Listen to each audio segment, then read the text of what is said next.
I am Dr. Sheika Square. For those of you that don't know, I am an author. I have a few books out.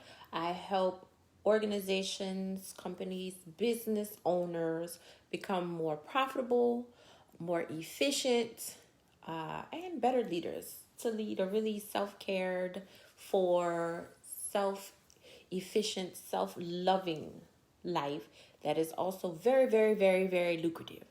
And so even in my own life, understanding how to make things more efficient. What I want to talk about today is overworking, not just being overworked, but overworking. Sometimes we find that there are ebbs and flows. There are seasons when we must do more than we did yesterday. We must do more than we will do one day. There is a harvesting and a sowing season. I believe in those. That's not necessarily what I'm talking about. What I'm talking about is when you move so far into overworking or being overworked that you are doing too much. You're pushing past the signs that say stop. You're not sleeping. You're stressed out. Stress is going to be your number one indicator before illness.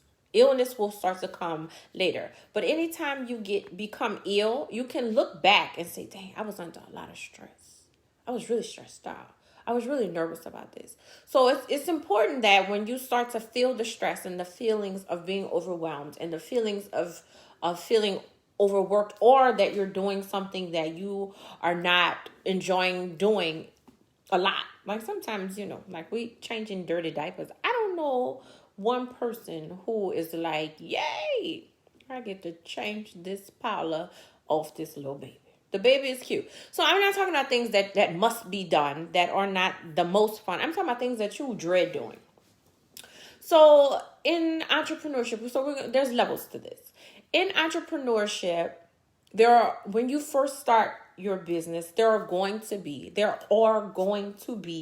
things that you don't like doing that you must do because you're learning them and you're moving into hiring people. Notice I didn't say you can't afford it. I said you're moving into hiring people.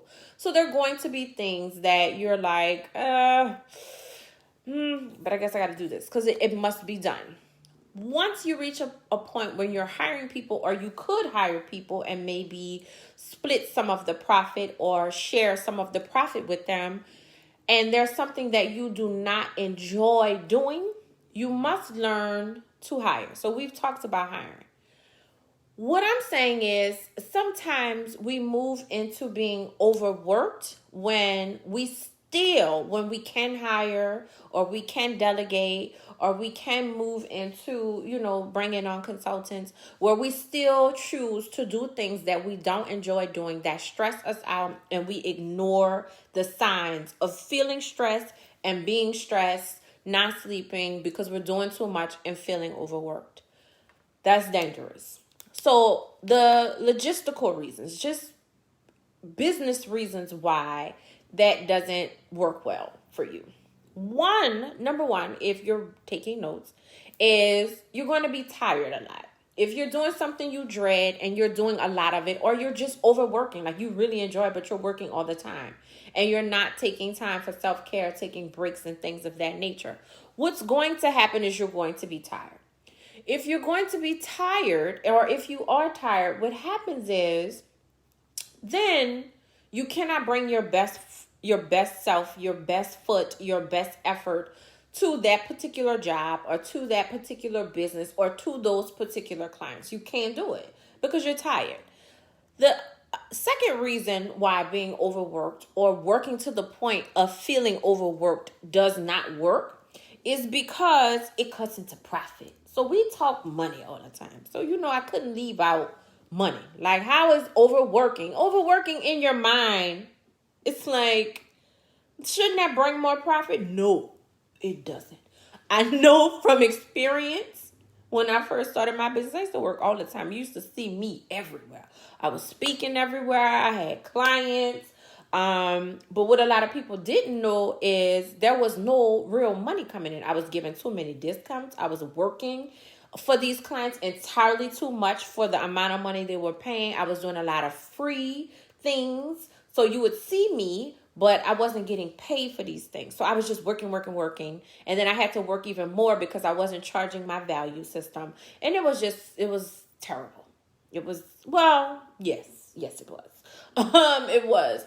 I learned a lot that I can share with people, but I didn't make a lot. And what happens is it brings on the stress that brings on other things, and then you can't be your best self. So it cuts into profit. How can working too much cut into profit?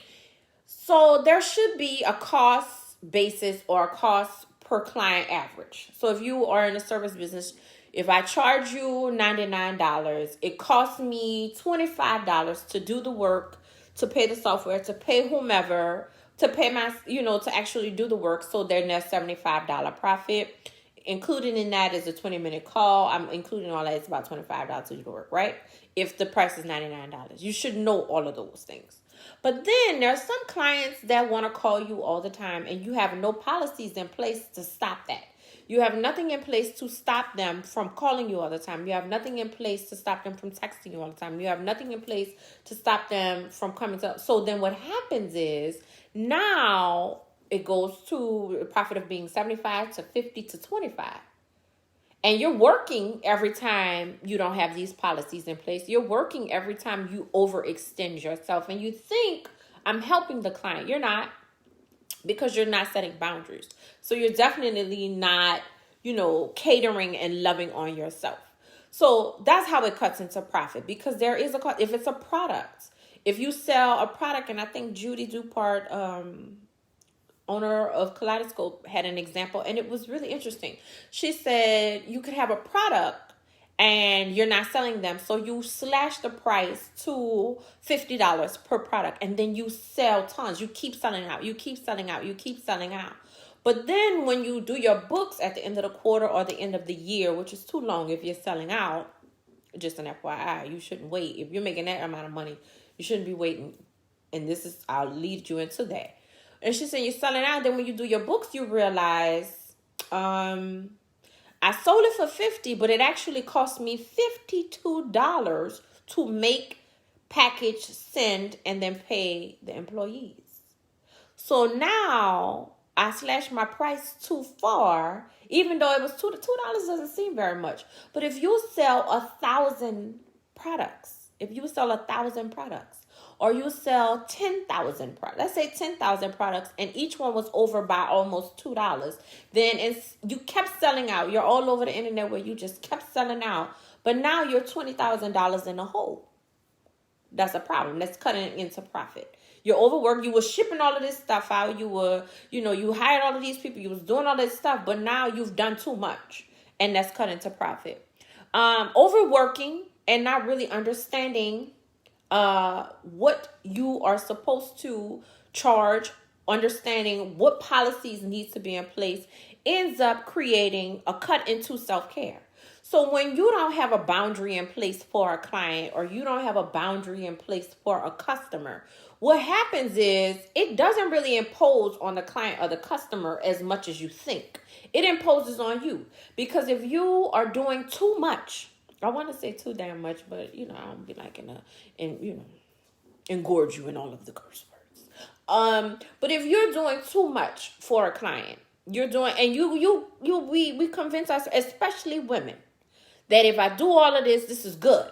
But when you do too much for a person, you show that the value of your product is not as valuable as it is, because they can get access to it anytime.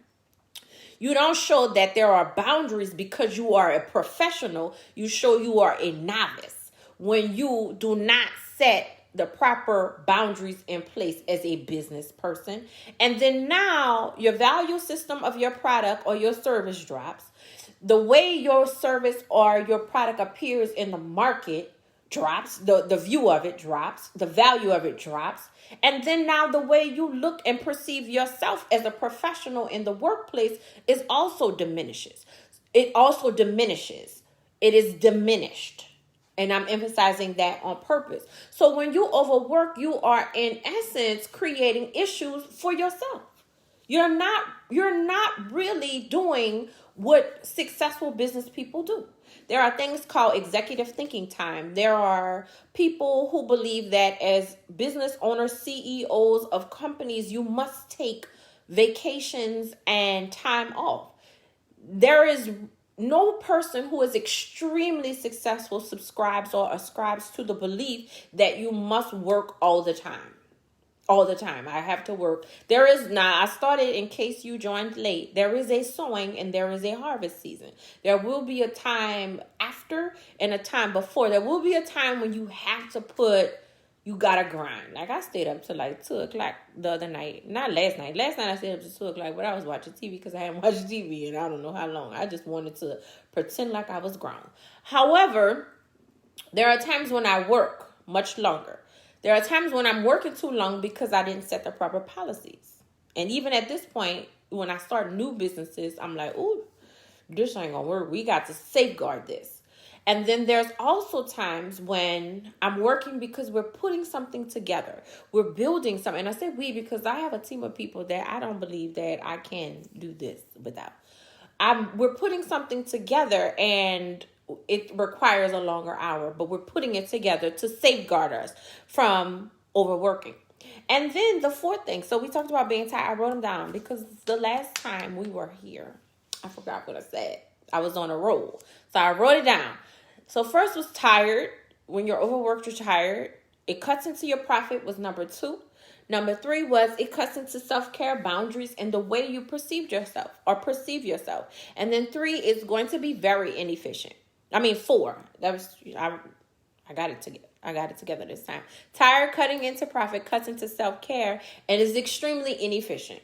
So when you are overworked, there are other things that you could be doing. A lot of times when we're overworked is because we're not all the time, but a lot of times we're not in our wheelhouse. We're not in our area of expertise. And I'm going to explain that. I'm going to finish out with explaining that. When you're in your area of expertise, one thing is you're going to be constantly reinvigorated with energy. If this is something you are called to do, this is something that you do this.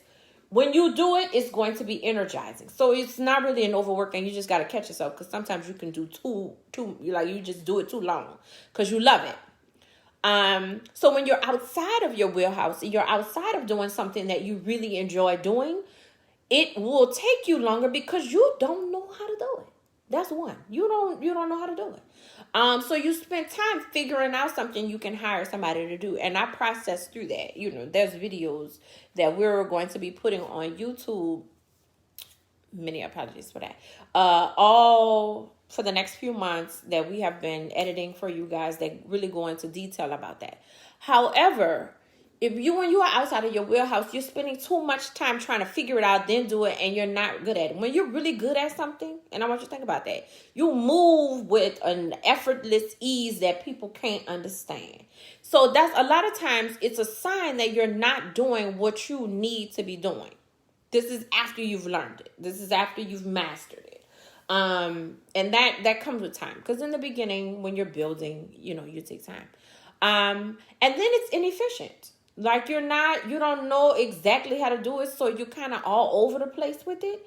And then that's a lot of the feeling of why you feel drained at the end of the time. So that's what I wanted to talk about. Yes, you can hire people for that.